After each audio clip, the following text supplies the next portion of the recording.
Nigerian-American professor and media scholar Farouk Berugi has advised the national leader of the All Progressives Congress (APC) and a 2023 presidential aspirant Bola Tinubu to give up his presidential ambition and take time to attend to his health, as the presidency is not a hospice. This is coming amid speculations that the politician may be suffering from chronic urinary incontinence after a video emerged from his visits to some top traditional rulers in Ogun State over the weekend showed a wet patch around his lower region. There is now no doubt that Tinubu is way sicker than we ever thought and than Buhari has ever been. In a serious country, this should put paid to his presidential ambitions. I sincerely feel sorry for the man, but I'm even more sorry for a country that considers someone like that as an option to be president. However, Director of Media and Publicity of the Pro-Tinubu Coalition, Bihodun Ajiboye, has described the video as evil-minded machinations and a distraction, insisting that the APC chieftain was fit to run for president in the forthcoming general elections. Ajiboye's statement read in part, saying, "The success Asiwaju recorded at these high-level visitations to top traditional rulers had again led enemies of progress, the brewers of hate, discord and disharmony, to script a dirty tale to discredit this awesome outing. This time it is that he wetted his dress." Tinubu has come under public scrutiny in recent times over his frequent medical trips as well as misleading and incoherent comments, raising doubts about his declared age of 69 years and the concerns about the state of his health. For example, while encouraging Nigerians last month to get their voters' cards to enable them exercise their franchise during the elections, he insisted that the cards were only valid for a period. Take one family member, two family members, knock all doors and make sure that the new registration, because they may not announce to you on time. The PVCs you have has expired, Tinubu said. In another viral video from his address at the 12th colloquium organized in his honor in March, he said that the military were understaffed and suggested that 50 million youth should be recruited to boost the force, irrespective of their educational backgrounds. Recruit 50 million youth into the army. What they will eat? Cassava? Corn? Yam? We grow here. Don't talk about illiteracy. Anybody who can hold a gun, who can handle a gun, who can cook and shoot is technically competent to repair a tractor in the farm, Tinubu stated.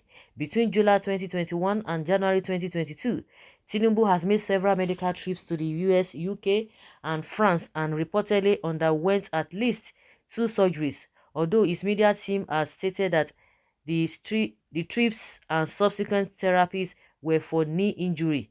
Many Nigerians believe the situation is more there than he admits. I hope people who love him will be kind enough to advise him to stop subjecting himself to further public humiliation by giving up his presidential ambition and going to take care of his health, Berugi added. Former Nigeria President Umar Musa Yar'Adua died in May 2010 after spending at least 109 days seeking medical help for a heart condition known as pericarditis from several hospitals across the continents of Europe and Asia. In 2015, wife of then Nigeria's President Goodluck Jonathan disclosed she was flown out of the country after she came under satanic attack. Patience Jonathan did not give further details on the nature of her ailments, which kept her in Germany for months. Nigeria's current president, Muhammadu Buhari, has consistently sought medical treatment in the UK for a persistent ear infection and other undisclosed ailments since he was elected into office in 2015. His media aide, Garba Shehu, has argued that President Buhari is not a medical tourist but has, over a 30-year period, kept retainership with medical experts who examine and advise him concerning his health. Other major patronizers of medical tourism include governors, ministers, lawmakers, chief executives of departments and agencies, as well as their family members, amounting to a huge drain on public funds. A bill seeking to amend Section 46 of the Healthcare Act of 2014 by providing sanction of 500 million naira or 7 years imprisonment for using public funds for healthcare abroad has passed for second reading at the House of Representatives. Section 46 of the Principal Act states that no public officer of the government of the Federation or any part thereof shall be sponsored for medical checkup, investigation or treatment abroad at public expense except in exceptional cases. The exception will be based on the recommendation and referral by the medical board, which shall be duly approved by the Minister or Commissioner of Health of the state, as the case may be.